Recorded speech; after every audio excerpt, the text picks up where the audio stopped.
everyone, I'm Dr. Liz Eckelkamp, and I'm a Dairy Extension Specialist at the University of Tennessee. Dr. David Hughes, who is a professor at the Department of Ag and Resource Economics, is going to be talking about the importance of feasibility studies for dairy businesses. So why do you need a feasibility study? And it's really to answer some other questions for your operation before you take the plunge and truly invest. Does your idea really make sense? It's going to provide information regarding different parts of the business, and it's also going to point out the strengths, but especially the weaknesses. And it's not anything against a particular idea or particular business, but just because the idea sounds good doesn't mean it is good in that particular region or for that particular product. It really just gets you thinking through all aspects of the idea. You can also use the process to get others on board, things trying to get financial help, so bankers or other sources of startup funds, others that would be involved, family members, partners, etc. And it's very closely related to a business plan, which you're going to need as you continue moving forward. It does differ between one for a specific business, something that's non-generic, versus a very generic business. So with a specific business, you're going to need the name, address, and contact numbers of the business owner and any relevant experience of the owner in order to get this going. For both a generic and a non-generic business, you need the type of products produced, background regarding the product or industry that you're going to be targeting. For a market analysis, you really want to look at the present demand of a product and the potential demand of a product, and you really want to know which market segments that will be targeted. If we're thinking about a dairy supply chain, we have large scale versus small scale. But really it all goes down to the consumer. So who is your consumer and what are you going to be doing? There are some pros and cons with going direct to a consumer. With a direct, you get all the consumer's dollars spent on that product. If we're thinking about not going direct to consumer, only about 14.6 cents of the final consumer food dollar goes back to a farmer as opposed to the entire dollar. The share of the final dollar to dairy processors, our final dollar that goes to a dairy processor can be different depending on the product. So it might be 65% for cheese, 64% for milk, 64% for ice cream. So if you're the processor, you would also capture that percentage of the food dollar. You also get direct feedback from customers and can branch out. So you can start out with dairy and end up with dairy agritourism, or start off with a single product and branch out into more products. Some of the negatives of direct to consumer are you have the cost of direct marketing, which means personnel, advertising, construction, facility maintenance, some other things as well. And you also have the negatives of dealing directly with the public. There are the hassles of dealing directly with customers. And do you have a personality for direct marketing? Some people do not have a personality for dealing directly with customers. You also have transportation costs if you go to the consumer. So if we think about West Virginia farmers markets, it's usually a 14.5-mile average one-way drive by vendors. Customer relations are going to be very important for both, but especially for direct. You're going to have to talk to customers and figure out exactly what they're wanting and try to be very responsive to those customer needs. You have to develop a customer-oriented attitude so that they feel valued when the processor deals with them, and you have to make sure that all actions taken by staff reinforce the idea that the customer comes first. With small-scale production, it really does imply a niche market. Limited production means higher income customer, limited geographic scope, and that applies to certain consumer interest, or appeals to certain consumer interest. If you want to go for a niche market, you have to think about it as a small specialized section of a market. You're really selling a product, something like artisan cheese or an artisan milk, rather than a commodity, so corn or animal feed or wholesale milk. It could be defined by price, luxury, moderate, discount. Usually it's going to be a luxury if you're in a niche market. Demographics, so what gender are you targeting, what age are you looking for, the level of quality, premium, handmade, economical. Psychographics, so are you appealing to certain values, interests, or attitudes? And geography, so are you appealing to certain residents in a certain area? If you're thinking about cheese as an example for specialty cheese, thinking about value-added product of high quality and limited quantity, it can potentially have room for growth in the market. It's got some special characteristics, so where is it from? What kind of processing, packaging did you use? There are some other flavors you could do, so herbs, spices, fruit, nuts. And it's growing because U.S. consumers are desiring more variety and robust flavor in food. U.S. consumers are trying an increased variety of cheeses and experiencing different marketing approaches. So cheese courses at restaurants because of the growth of the market, international travel. There's an increased demand for ethnic foods and an increased marketing education by retailers, food service, and cheese promotion organizations on the use of specialty cheeses. So lots of reasons that it's growing. Thinking about artisan cheese, it's produced primarily by hand in small batches with particular attention to the tradition of the cheesemaker's art. As a result, there's minimal use of automation. Artisan cheese, like farmstead cheese, is produced on a farm. Purest form, it's using only that farm's milk. And you can use a combination of primarily owned farm and some neighbor's milk should still qualify for that farmstead title.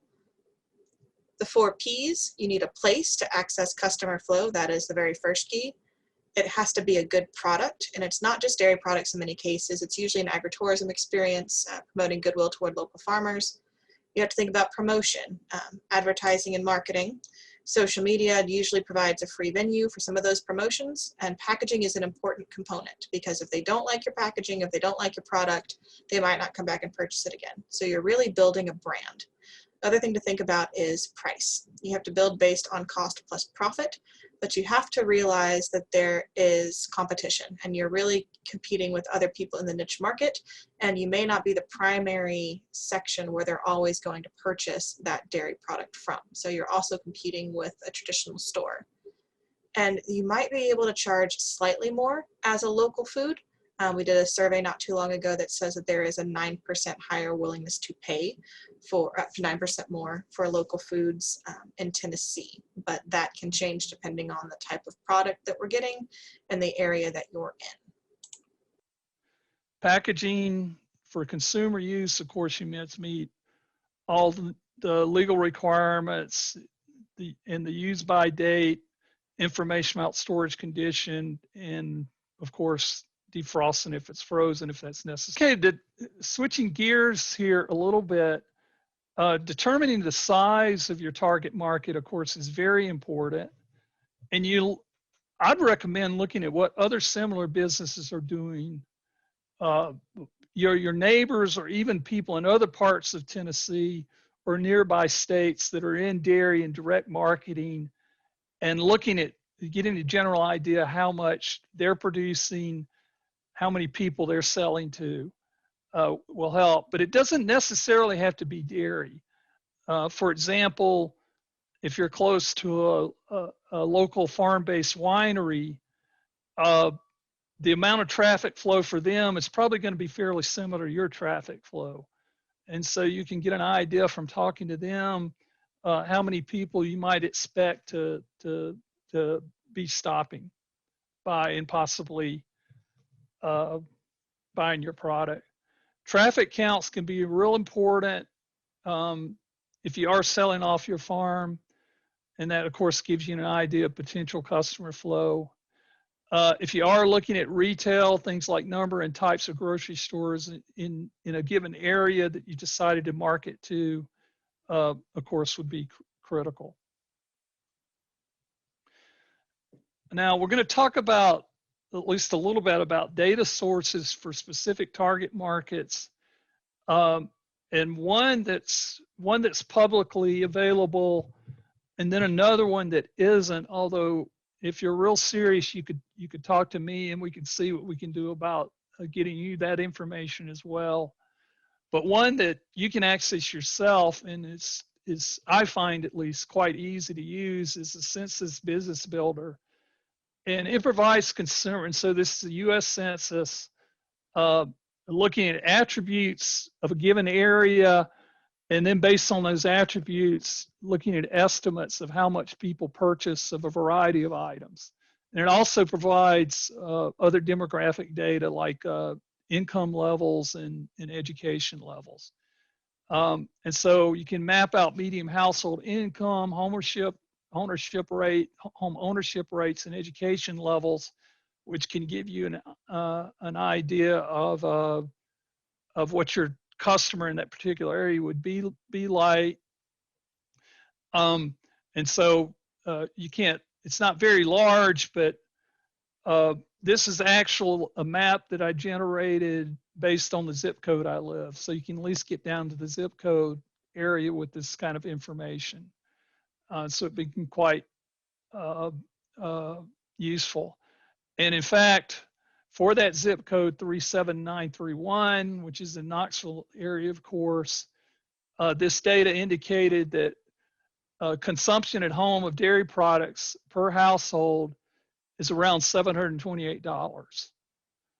And so, of course, you also have an estimate of the number of households in this given zip codes, as well as neighboring zip codes, which you could pull up and look at as well. And so that would give you a really good idea of what's the total dollar spending on dairy products in your area. And this data is 2019, so it's very recent. And if it's not specific enough, we can give you an even more detailed breakdown, where we can take that $728 and looking at estimates of dollars spent on milk, dollars spent on cream, dollars spent on butter, and dollars spent on cheese, and then ice cream related products. Okay, so you can get quite detailed with this if you really need to. The data is very recent, but like anything else, it can be subject to sampling error, but it seems to be pretty solid and better than not knowing anything at all. You also want to think about your inputs, and of course your key market analysis there is your milk. So are you going to all self-supply or get it from others? Does your current supply line up with that final product you're going to produce? So does it line up what you plan to produce currently or initially? Does it line up with what you plan to produce in the future, say 10 years from now, in terms of your final product? You're making ice cream or cheese, where you'll have enough milk that you can get, that you can produce yourself or get locally. And this is especially important if you're purchasing or using milk from other farmers, to have a good idea of where you're getting that critical input. Are you getting enough to support a profitable operation? In evaluating your cost structure, there's typically, or a lot of times, there's going to be a minimum size that you're going to have in terms of the amount you're selling. And so will you be able to get enough milk to support that? So what is your break-even point in terms of the amount of milk process that feeds your final output of product? In our work, by myself with Hal Pepper and others in meat processing, this has often been a main pause point. People will be real enthusiastic about putting in a large animal, cattle, sheep, goats, even hogs processing facility, until you start breaking down, based on our numbers that we have, the amount of animals you're going to have to put through on a weekly basis. So for example, if they're talking about cattle, if you tell them like, well, to make a decent profit on this, you're going to have to get 50 animals through a week. And they start thinking about that and like, can they really get that many number of farmers to commit to processing the facility on a weekly basis? That's a major pause point. They start thinking about, maybe this is something we should rethink. Another thing is scheduling may also be important. Although with milk, you have to milk a cow, so the milk typically is going to be more of a constant problem, or constant, I guess, advantage, not problem.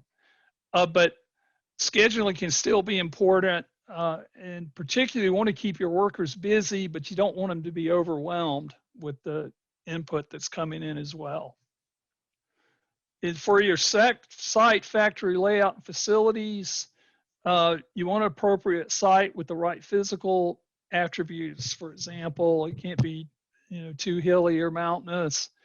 Access in terms of roads, utilities, is real critical. Do you have ready access to like phase 3 electrical power, for example? And then, disposing of waste, access is critical is for that as well, as Mark pointed out. Layout, product flow is important. Product quality, including safety, is important. And impact on energy use can be important in terms of how you have your facility laid out. You want to have an appropriate size, but you want to think about having some room to grow. And that's important for the size of the footprint of your entire operation, your plant, but maybe even more important for equipment like freezer space. In a lot of agricultural processing, freezer space or cooling space turns out to be the limiting factor. They have room to do other things, but they're hitting a constraint on the amount of freezer space that they're utilizing, and they really can't grow until they do something to solve that freezer space problem. This is just an example of a typical layout, a mock-up where the milk comes in and then it can go through various types of processing. And note you have a retail and sales office as part of that, and washroom and cleanup facilities for your employees as well. Now we're going to talk about your cost, revenue, capital needs, and then subsidies. Or possible, we'll look at some particular possible sources of grant funding that you may be able to access at the very end, which can help with your particularly your capital costs perhaps. So two categories, operating and capital. Operating are what economists call variable costs, typically change with the level of production. Some in lockstep, like milk, as the amount of your ice cream production goes up or declines, the amount of the milk that you will use will go up, in direct proportion to that. And rent it for cheese, for example, would be similar. Others typically move with production like labor, although you might have some wiggle room there with your labor. You can get your workers to work longer hours or shorter hours, for example, or use them in some other fashion if you're having in a slow time. But ultimately, it does move with production. You must cover to stay in operation even in the short run. And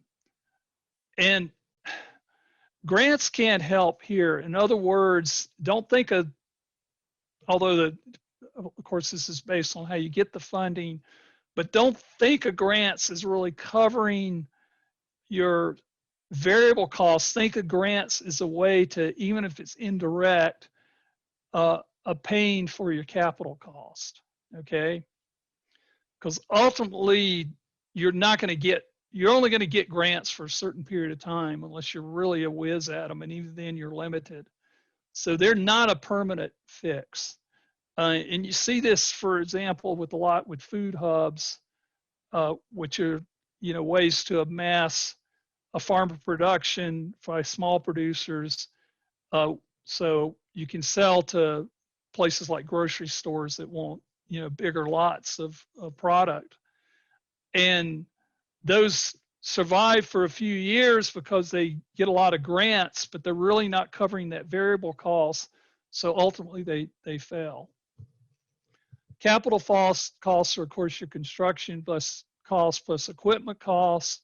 You pay for over a number of years. And like I said, grants can really help there, even if they don't necessarily go for that, but you can always substitute that money. Plant and equipment, it's based on your proposed production capacity.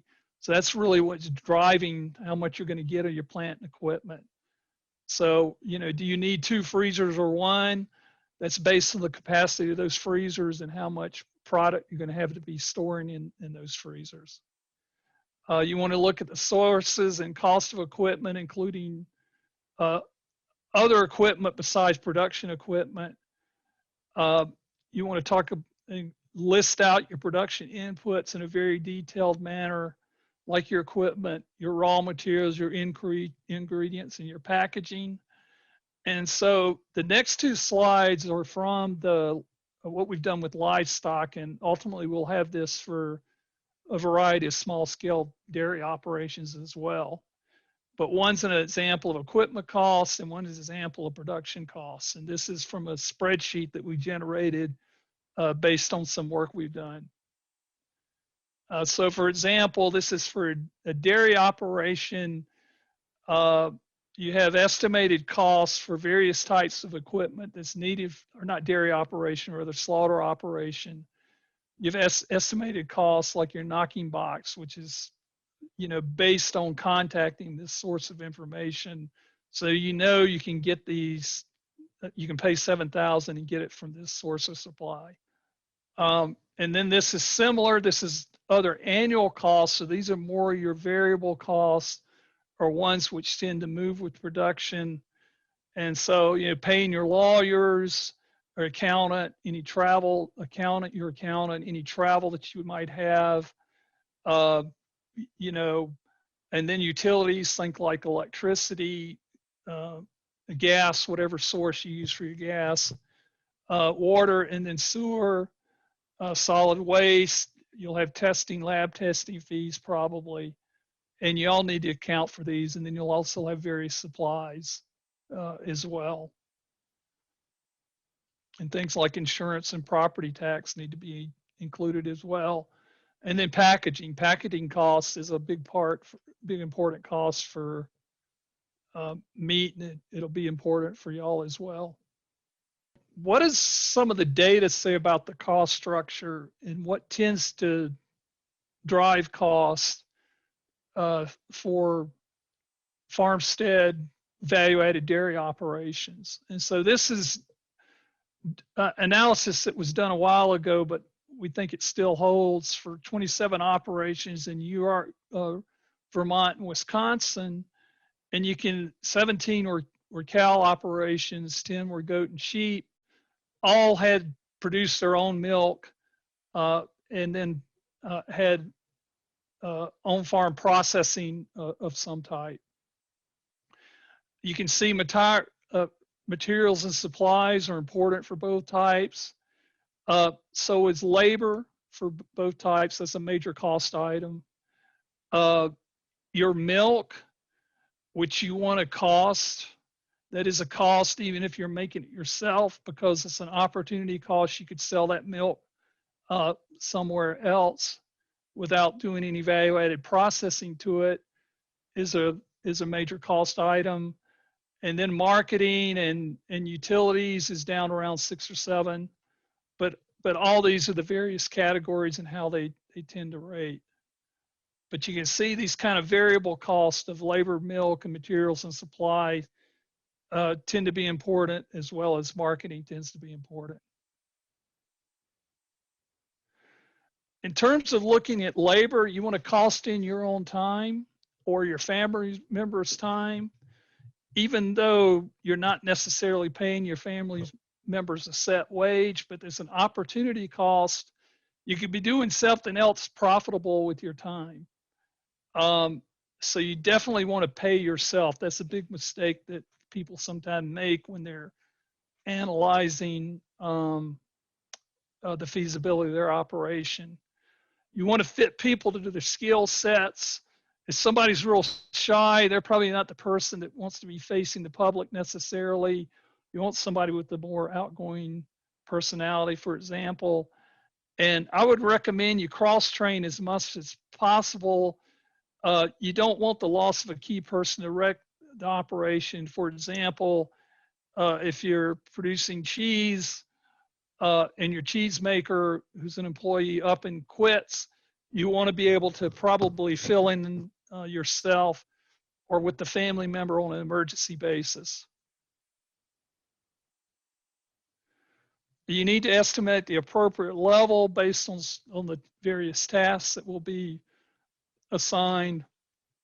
A lot of operations, small operations that exist, don't have a lot of hired workers. They'll have some, but still you want that appropriate level. You want to account for their functions and looking at that, like including things like marketing, including transportation. If you have to take time to get your key inputs like milk, also include that, as well as production. So it's not just production you want to look at when you look at your staff or labor. If necessary, you will include things like secretarial help if you decide to hire that in-house. Quality and retention are key, and a lot of agricultural processing venues retention is a huge issue. You just get a worker trained up and then they quit and move them something on. Well, that's a cost to you. Okay. So it might be smart to pay a little more to retain high quality employees. And you want to look at what we call employment compensation, which is not just pay. In other words, it's pay plus benefits. And some benefits it's up to you to pay. It's probably a good idea to pay for something like health insurance, for example, because it helps retain employees. You don't necessarily have to do it, but a lot of benefits are required by law, like your so-called FICA tax, so your Social Security taxes. So account for benefits, including those required by law in calculations. And in general, benefits usually scale up pay by 25 to 33%. So you're looking at annual salary and then multiplying that annual salary by a figure like 1.3 to scale that up to actually what you're in the end of the day going to actually pay for that worker. So it's not just salary and wages. It's salary, wages, plus the cost of all benefits. So your production and marketing plan, you want production rates to meet that identified demand. You want to think about advertising and promotion, how you're going to distribute your product. Once again, direct or indirect, what's going to be your sales outlet. And then think about projected increases in demand. So where you'll be in 5 years or 10 years from now. Your financial plan will include all costs, your working capital needed and accounted for, and your profitability. And I would also recommend doing sensitivity analysis, particularly for your output prices. So look at how much your output price can decline before your profits hit zero. And also look at how much your production can decline before profits hit zero. So in terms of the amount of milk you're running through in your final product, how much can that go down before your profits hit zero based on your specific plan? And so our next two slides are once again from livestock processing, the calculated spreadsheet I mentioned. And we'll just look at the loan repayment schedule and then annual profits and how to look at that. So this is a loan repayment schedule where you're estimated you need to borrow $750,000 to construct your building and put in the equipment. And so you're financing that. You look at your annual payment, break down the interest and principal, and then of course the time period that you pay off that loan. And then you have your interest rate, of course, in there as well. So this is information you're really going to have or estimate when you're going to a banker or other lenders, and it's great information for you as well.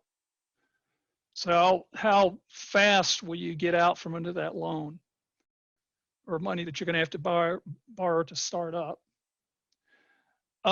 This is just what's your annual revenues or cash flow, at least on an annual basis.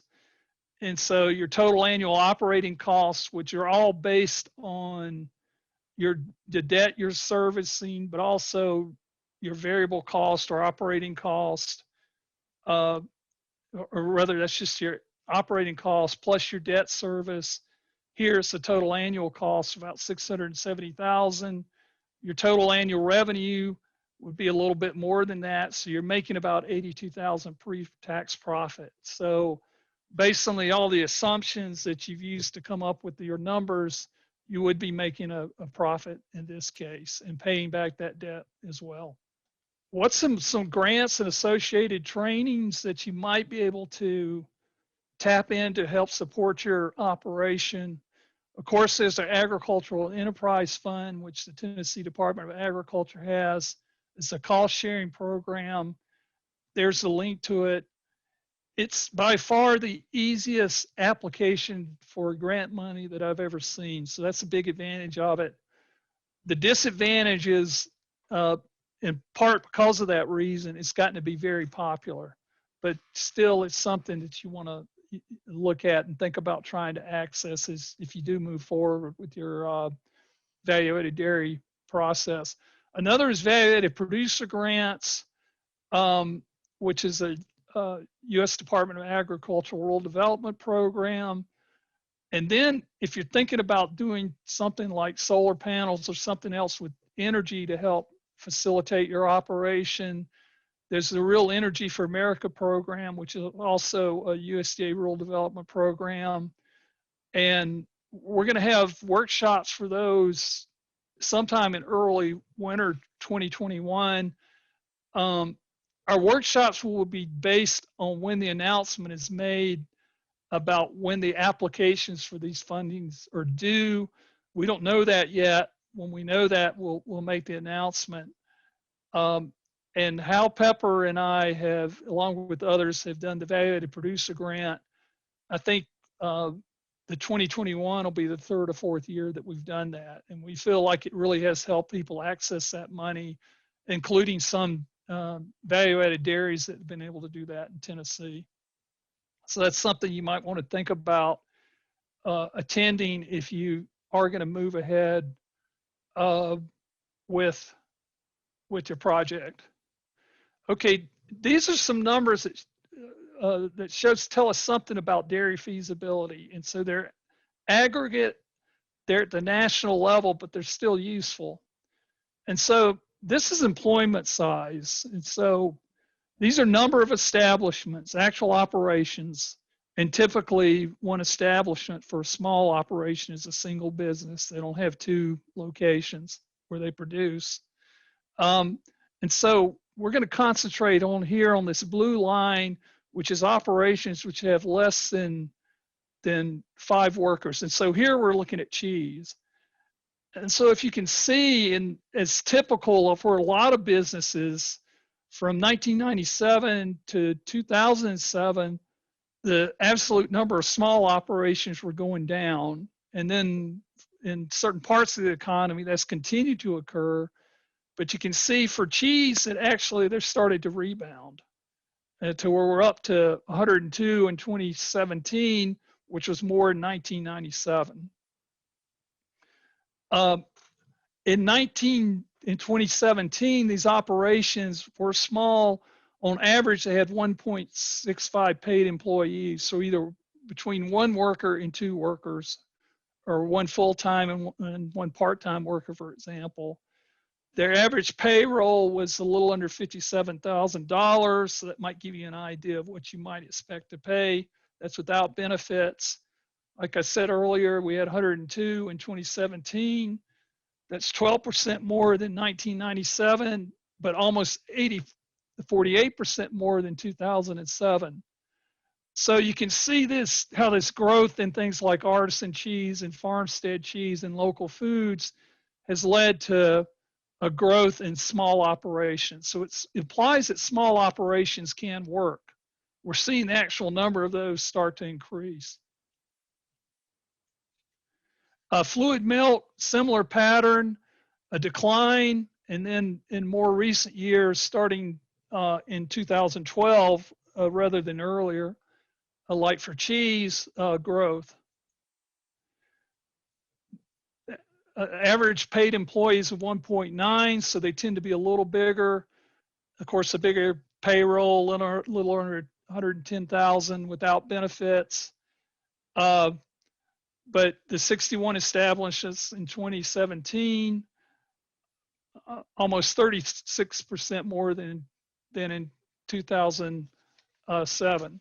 So it implies that these small scale operations can work. And by the way, I don't have the slide for it. I can generate and send it to you if you want, but ice cream shows a similar pattern where we have a rebound in 2017. The low point was in 2012, and 2017 numbers exceed the number of establishments in 1997. So ice cream shows the same pattern as fluid milk. So what are the main takeaways given feasibility analysis? Planning indicates where you are at. Um, not going forward or delaying is okay. A lot of times that's the outcome that should come out of your planning process. And the main thing about a feasibility analysis, it indicates where the trip points are. For example, maybe you don't have that consumer market that you think you have, the access to it. Maybe you don't have enough milk to do what you actually want to do in terms of selling. And so how do you deal with that issue? What is that trip point? And numbers and other information provided in such studies provide a means of really facing the truth. These are some sources, resources, and there's a link to it. But this book by Axtell is very good, I think. It's international, but a lot of it really applies to what you need to think about. There's a link to the business builder we talked about to look at the consumer data. If you're interested in the spreadsheet, you can talk to Hal or me or Jared Bruin. And so with that, I'm done with the formal presentation part of this, the feasibility analysis. So any questions or comments? I see there is a comment about the spreadsheet. Hal, do you want to handle that? Sure, David, thanks. Yeah, we will be preparing a publication and having this spreadsheet that David referred to with these feasibility spreadsheets for like a meat processing facility. We hope to have those very soon.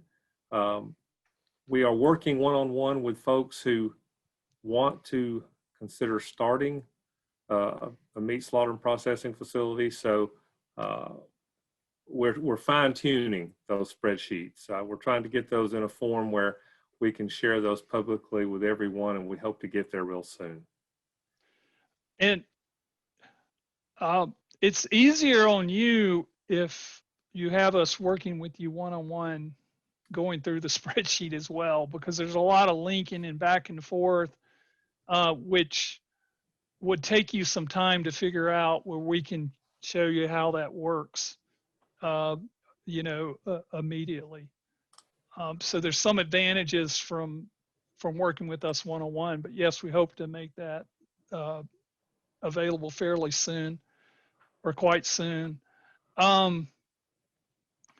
We also hope to have some feasibility, ultimately to have similar spreadsheets like this for value-added dairy operations, of course, based on the assumptions that are made in generating those numbers. Because anytime you generate a number, a cost value, a revenue value, you're making an assumption about the market or the cost or whatever the process. So we hope to have this ultimately for small value-added dairy processing as well. One thing else that David referred to, I might interject here, he mentioned some training opportunities that are available at our Center for Profitable Agriculture. You can go online to cpa.tennessee.edu and you can see our upcoming educational events. We'll be having some market-ready trainings. There's one in January, on January 15th. You can register for that. Those are workshops that help farmers learn what it takes to market their products directly to restaurants or grocery stores or other wholesale market channels. We'll also have some starting a food manufacturing business in Tennessee workshops. We have already done a couple of those and have one more, I think, scheduled but they're already full, but we plan to have some more of those in the future. So just watch our website for additional training opportunities. And also be on the lookout for the value-added producer grant or the REAP grant trainings if you're interested in those. Those will be announced on that website as well. Thank you, David, and thank you, Hal.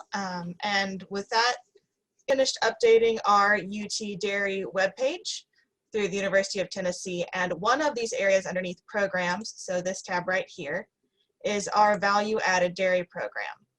And this is where we'll be highlighting a lot of those resources that Hal and David just mentioned. So it'll be on CPA's website as well, but we'll also warehouse it here underneath the grant information page for value-added dairy. So keep an eye on this page, bookmark it, highlight it. It is searchable now. Very happy that it's live.